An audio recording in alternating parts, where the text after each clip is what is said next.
Now that we have copper ingots being made, I want to make them into stuff. Obviously, in the constructor, I like to put down to check recipes. Wire is one of them. And the other one is a new recipe we received recently, is copper sheet. And it also takes copper. So I'm going to do a floor for wire and a floor for copper sheets. Now, that means, so we're going to go vertically up again. What I'm going to do there is, let's have a look here. So I like to do 3 foundations high for a floor. And when I say a floor, you obviously need a roof. This is where the 1 meter foundations come in. They fit beautifully over the actual machines, and quite often you'll use, for these sorts of the smelters and constructor levels, you will use oh, I built that one there by mistake.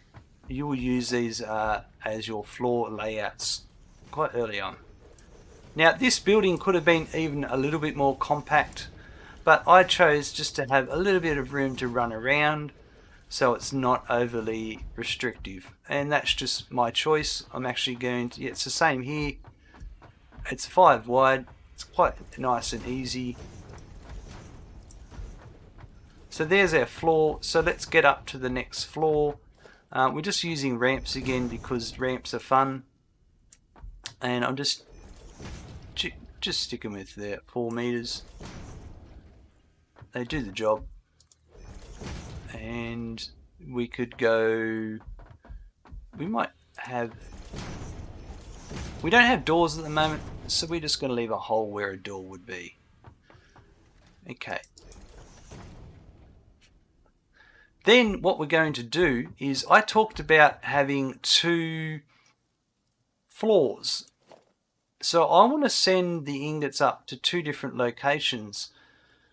So I'm going to use this double wall, the wall conveyor by 2, which means my doorway is going to have to change from earlier. So we will change that now while I think about it. We'll probably do the same. Let's grab this here and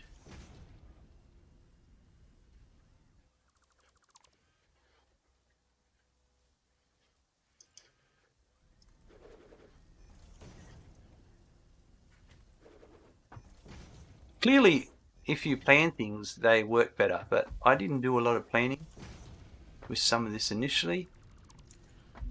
But that's the beauty of on-the-fly building, and that power pole's getting in the way, so we'll just go that way. What's getting in the way that way? Something else is it the actual foundation itself?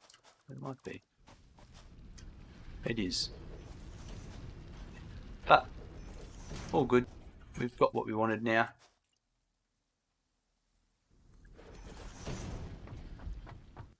So these all line up. So we're going to put another one here.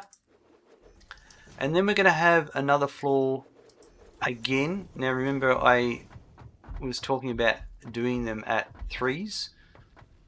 So we've got, that's 1 wall height, that's 2, that's a 3rd wall height. So then that would mean my other one would also be this one here,